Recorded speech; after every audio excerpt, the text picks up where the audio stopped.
Bienvenue dans votre émission Fortifie-toi et prends courage. Présenté par le pasteur Malik Diop. Assalamu alaikum, bonjour samay mbokk xarit soppe am di jàmm maa ngi leen di nuyu seen mbokk pasteur Malik si seen ay émission Fortifie-toi et prends courage si suñu centre yaakaar ju sax ñu koy faral defee suñu ay émission sunu yaakaar waaye bi yoon dama am sama ay mbokk ay xarit ay soppi yi nga xam ne dañ may faral di topp te itamit bëgg nañu ma dégg si bu leer si kàllaama bu leer moo tax ma si rax nasaraan maanaam di wax wolof ak français waaye mu nekk ay ñaax ay exhortation fortifie-toi et prends courage maanaam amal Pastef wala góorgóorlul te jëm ca kanam jafandul te jëm ca kanam niki taalibe ak Insa Almasi bi donc mu nekk lu am solo ba tax na tey dama ñëwaat ci beneen pàcc bu am solo dans une autre exhortation fortifie-toi et prends courage que vous pouvez suivre dans nos différentes pages Facebook, YouTube, voilà, Instagram pour ne citer que cela. Donc mën ngeen ñu woo itamit mën ngeen ñu envoyer ay message ci WhatsApp te dinañ leen tontu voilà. Kon tey li ma bëgg waxtaanee ce que je veux partager vraiment ce à quoi je veux vous exhorter, je veux nous exhorter à nous fortifier et à prendre courage, à persévérer, c'est de ne pas rendre le mal pour le mal. Maanaam li ma bëgg ñaax tey ñu waxtaan ci tuuti indi ci tuuti ay saar ay aaya yu ci wax mooy maanaam ñu bañ a mukk delloo lu bon maanaam di fayantoo lu bon di delloo lu bon ak lu bon, de ne pas rendre le mal pour le mal. Et ça, c'est très important pour la vie du disciple si dundu taalibe bi parce que Jésus est notre modèle. Yeesu moom mooy suñu royukaay te li mu ñu jàngal li mu ñu wax dafa leer bàyyil naa leen fi royukaay ngeen defee ni ma defee faites comme j'ai fait. Et dans ce sens de ne pas rendre le mal pour le mal, nous allons voir ce que le Seigneur Jésus a enseigné, ce qu'il a fait, ce qu'il a montré. Pas seulement ce qu'il a enseigné, mais ce qu'il a fait aussi. Du rek li borom bi wax waaye li mu jàngale waaye li mu def itamit ndaxte la mu jàngale ba waxtu wa jotee itamit def ko jëfee. Donc mu nekk lu am solo de ne pas rendre le mal pour le mal. Paul, dans l'épître de Timothée, disait: tous ceux qui veulent vivre pieusement en Jésus-Christ seront persécutés. Maanaam ñëpp ñi bëgg dund dëgg dund bu dëgg dund taalibe si almasi bi Yeesu dinañ leen bundu xataal. Loolu la wax, c'est ce qu'il a dit dans 1 Timothée chapitre 3 verset 12. Il faut s'y attendre, mais comment faut-il agir dans la persécution? Donc war nañ ko xaar dañ si war a war nañ ko waajal, nous devons nous y attendre, mais comment aussi nous y prendre? C'est important.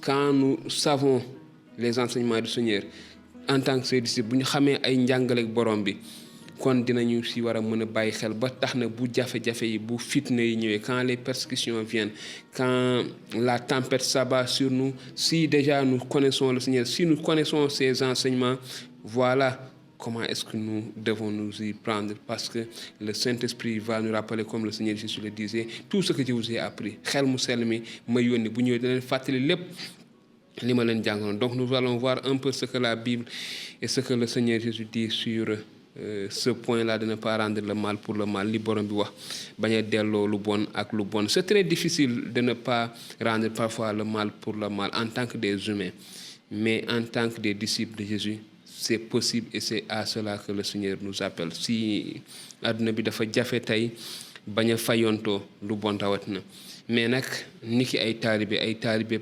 Yeesu Almasi bi si loolu la ñu woo kon dañuy nekk dafay nekk ndigal te ndigal moom dañ ko war a jëfee. Jésus a enseigné dans le sermon sur la montagne: aimez vos ennemis, bénissez ceux qui vous maudissent, faites du bien à ceux qui vous haïssent et priez pour ceux qui vous maltraitent et qui vous persécutent.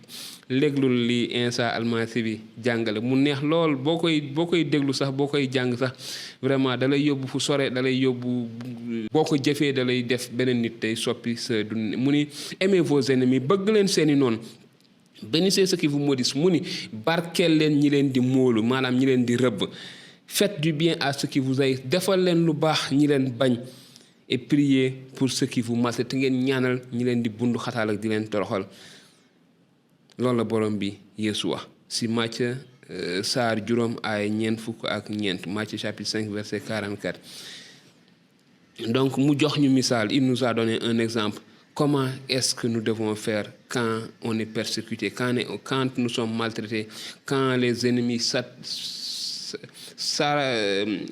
quand maanaam su fekkee ne suñu ay noon dañoo bëgg jóg dal si suñu kaw dañuy bundu xatal quand les ennemis s'acharnent sur nous quand l'ennemi même l'ennemi le grand celui qui se cache derrière les gens là s'acharne contre nous maanaam ki nga xamante ne mooy noon bu mag bi ki nga xam ne mooy làqatu si gannaaw nit ñi vous savez le Seigneur Jésus il ne voyait pas en fait même Dieu lui-même, ce qu'il veut dire, ça veut dire, ce n'est pas, Dieu ne veut que personne périsse. Donc, le problème, c'est pas avec les humains, le problème, c'est avec celui qui est derrière et qui manipule.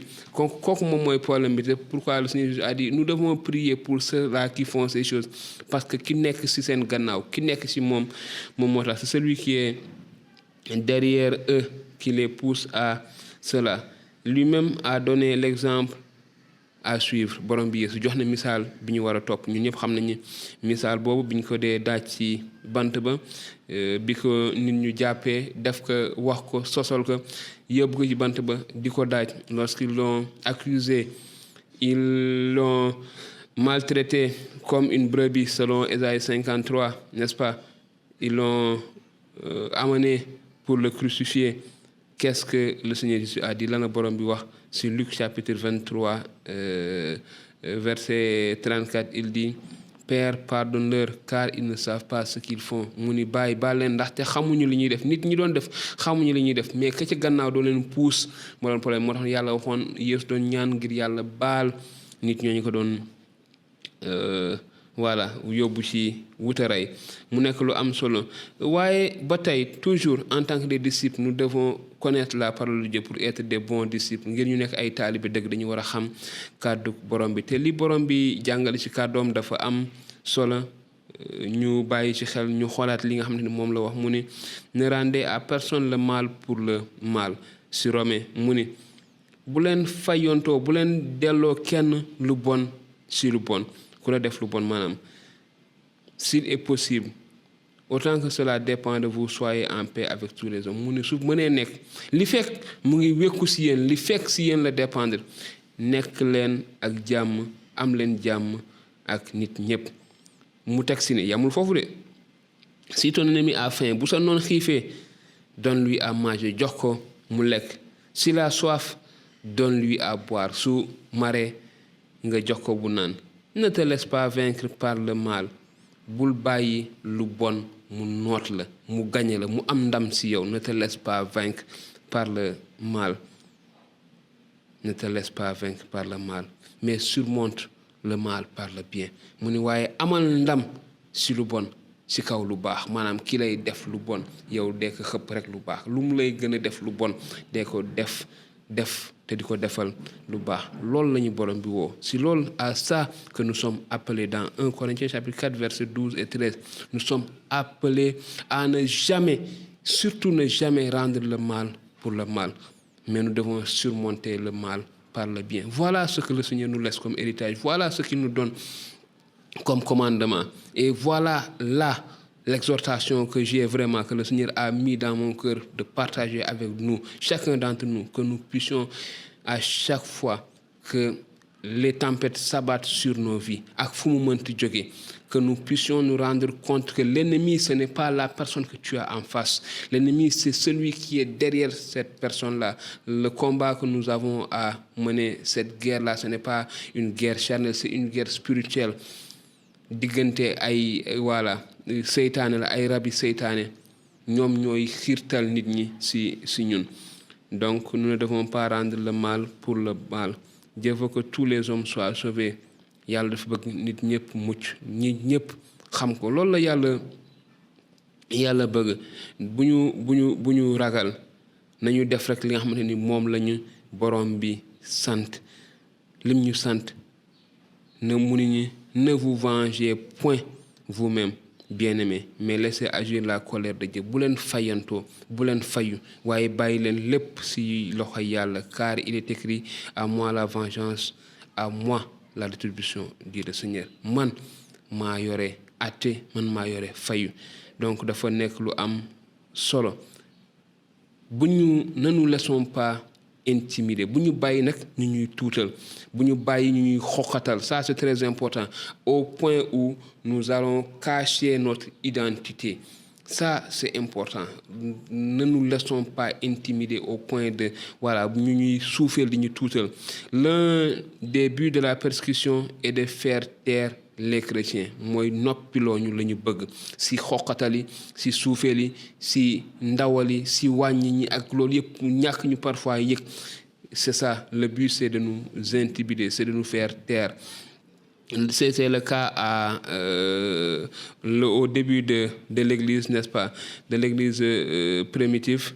Et donc tous les membres du cour suprême des Juifs défendirent absolument les apôtres de parler ou d'enseigner au nom de Jésus-Christ. Maanaam ñu tere taalibe yi ñu jàngale wala ñu wax dara ci turu Jésus-Christ. C'est ce qu'il disait, c'est ce qu'il avait fait, cette intimidation. Nous devons imiter le courage des apôtres face à ces menaces. Kon dañu war a toppandoo, dañu war a def ni taalibe yooyu defoon ci diggu xoxatal yooyu devant ces intimidations. Pierre et Jean leur répondirent: jugez-vous s'il est juste devant Dieu de vous obéir plutôt qu'à Dieu, car nous ne pouvons pas ne pas parler de ce que nous avons vu et entendu. Kon nit ñi mën nañu xoxatal ci lépp, mais ça doit être clair. Nous devons le témoigner, ce que nous avons, Jésus-Christ que nous avons, la paix, la joie que nous avons en Jésus-Christ, le salut que nous avons en Jésus-Christ. Cela, nous ne devons jamais en aucun cas le cacher. Waruñu ko nëbb. Mais les persécutions, comme je le dis toujours, a pour but cela. Les gens ont pour but parfois, pour objectif de nous intimider. Mais nous ne devons pas laisser, quelles que soient les souffrances à supporter pour Jésus, nous ne devons pas céder à la peur de partager l'amour de Jésus-Christ, de partager le salut, de montrer vraiment notre identité de disciple de Jésus-Christ.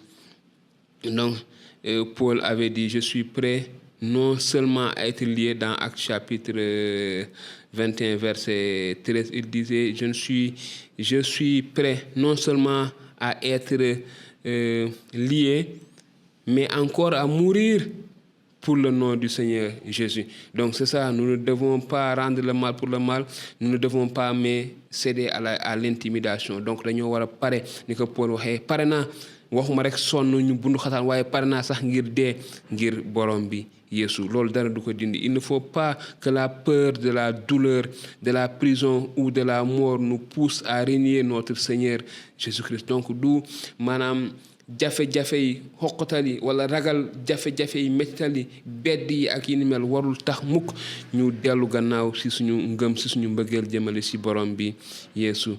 Mais si quelqu'un souffre comme disciple de Jésus, qu'il n'en ait point honte, et que plutôt il glorifie Dieu à cause de son nom. Je n'ai point honte, disait, de l'évangile, c'est la puissance de Dieu pour le salut. wala ndaw li doon wax, rusuma du ma rus mukk ci xibaar bu baax bi, ndax mooy ndamal yàlla, mooy dooleeg yàlla ngir képp ku ko ngir mucc ñépp ñi gëm. N'aie donc point honte du témoignage à rendre à notre Seigneur. Bul rus ni ko Paul waxee woon, bul rus seede bi nga xamante ni moom nga war a joxe ci suñu borom Yeesu. Ni de moi son prisonnier, mais souffre avec moi pour l'évangile. Sonnal ak man ngir xibaar bu baax bi. Donc xibaar bu baax bi dafay ngemboo coono yu bëre, ay métital, ay bundu xataal, beaucoup de persécutions, parce que celui qui se cache derrière les gens, il ne veut pas que le salut, il ne veut pas que les gens soient sauvés. N'ayons pas peur, n'ayons pas honte. Bu ñu ragal, bu ñu tiit.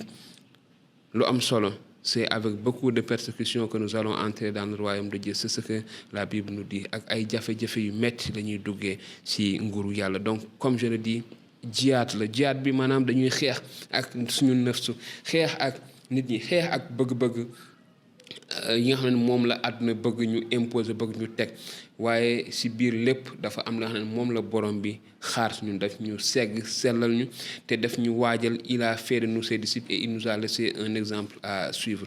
Donc voilà ce que nous devons faire. Nous devons pardonner, prier, bénir et ne jamais maudire. Ne jamais rendre le mal pour le mal. Ça, c'est l'exhortation. Ça, c'est le point. C'est moi, li nga xam ne moom la ñu war a jàpp. Mais en toute chose, nous devons bénir. Nous devons aimer nos ennemis. Nous devons bénir ceux qui nous maudissent. Nous devons faire du bien à ceux qui nous haïssent. Et prier pour ceux qui nous maltraitent et ceux qui nous persécutent. Voilà l'exemple. Voilà ce que le Seigneur attend de nous qui sommes ses disciples. Nous qui nous appelons ses disciples et je reviens sur cela, comme nous avons l'habitude de le voir, comme je le dis toujours. Le disciple, le vrai disciple, il sera persécuté. Mais dans les persécutions, il ne va jamais abandonner. Il va faire ses preuves dans les épreuves. Il va faire ses preuves maanaam taalibe bi dëgg bi dinañ ko nattu dina nekk si ay jafe-jafe waaye si biir jafe-jafe yooyu dafay firndeel dafay wane pasteefam dafay dëgëral ngërëm dafay wane ngëmam te si biir loolu kat dina gën a am doole ngir wéy si li nga xam ne moom la ko yàlla suñu borom woo kon samay mbokk xarit soppe bien-aimés frères et sœurs amis que le Seigneur nous encourage, qu'il nous donne la force de persévérer, de vivre dans l'obéissance de sa parole à l'exemple qu'il nous a laissé. maa ngi leen di sant di leen gërëm di leen jox dig daje si suñu beneen émission am leen Pastef wala góorgóorlu leen te jëm sa kanam mën ngeen partager émission yi ak seeni xarit seeni soppe ñi nga xamante ne ay taalibe lañu wala ñi nga xam ne sax dekk ñu ay taalibe Yeesu ngir ñu gën a xam dëgg-dëgg si lan lañu borom bi Yeesu woo di leen jox dig daje lu yàggul dara si suñu ay émission si suñu centre yaakaar yu sax si suñu ay émission bien sûr suñu yaakaar mais bi yoon si ay ñaax si dundu taalibe bi ne leen yàlla barkeel te sàmm leen ñu joxante dig daje lu yàggul dara très bientôt dans une autre exhortation. Fortifiez-vous dans la parole du Seigneur. Que le Seigneur vous bénisse. Alors, après avoir regardé ces enseignements, ces vidéos, ces exhortations, nous vous encourageons à aimer, à partager avec vos bien-aimés dans le Seigneur qui n'ont pas encore grandi dans le Seigneur, où qu'ils soient, vous pouvez partager avec eux. Ce qui concerne vos questions, vous pouvez nous poser vos questions sur WhatsApp. Si vous voulez aussi, vous pouvez les poser sur commentaires et on va essayer de répondre à vos différentes questions. Et si vous avez un sujet qui vous tient à cœur, que vous voulez que nous développons, que j'apporte des réponses bibliques selon ces sujets-là aussi, vous pouvez me contacter en privé, me donner ces sujets et je vais prendre le temps d'étudier ce que la Bible dit sur ces différents sujets et apporter une réponse si vous le voulez directement. Mais si c'est un sujet très important qui peut édifier, encourager d'autres personnes aussi, nous allons en faire d'autres émissions et les partager pour que tout le monde puisse bénéficier de cela. Merci beaucoup, que le Seigneur vous bénisse.